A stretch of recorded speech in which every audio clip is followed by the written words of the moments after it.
It's wild how much you'll use logic to justify your spiral, but you won't use that same logic to navigate getting out of that spiral. So let me know if you relate to this. Something bad happens to you, and instead of actually feeling your feelings, you intellectualize your feelings because you probably learned that at some point in time in your life, probably in your childhood, because your parents or caregivers told you that you were being overwhelming or this or that, and you either learned how to disassociate from your feelings and or suppress them and or turn those feelings of anger, sadness, grief into some other feeling. So for example, maybe you're really sad and overwhelmed and feeling abandonment coming up because of some type of bad experience, but instead you go into anger and anxiety and you start going into this ruminating thought loop about what happened, which means that you're intellectualizing your feelings. So that would mean that you're using logic and analytical thinking instead of feeling your feelings because that's what you think being an adult means. Which to some degree that's actually helpful, but then you're also cutting yourself off from your intuition. And because you're not feeling your feelings, you don't understand the root of what's going on because you're not looking at the feelings and the belief systems that are coming up because of that bad experience. And when you don't do that, you can't really look at the experience as a whole and then come up with a logical outcome as to how to navigate that experience. For example, say that you and a friend get into an argument because maybe you loaned this friend some money and they're trying to act like they didn't owe you as much money.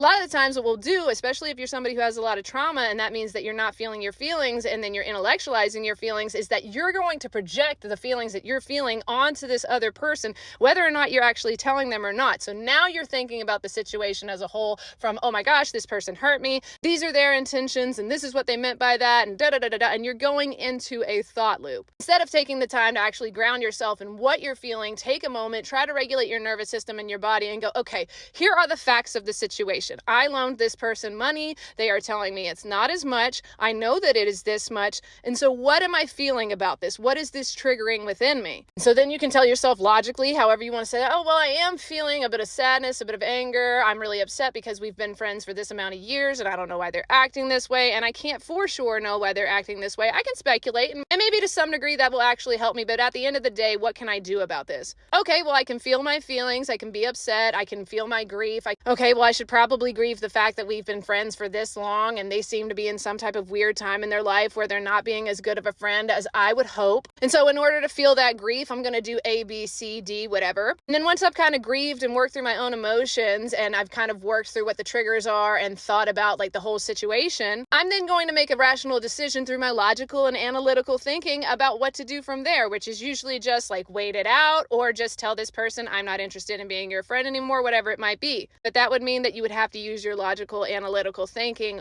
with paying attention to yourself, being curious about yourself, recentering yourself within that experience, understand your own triggers, your feelings, and your patterns. Simple stuff. So anyway, I hope that helps at least one person.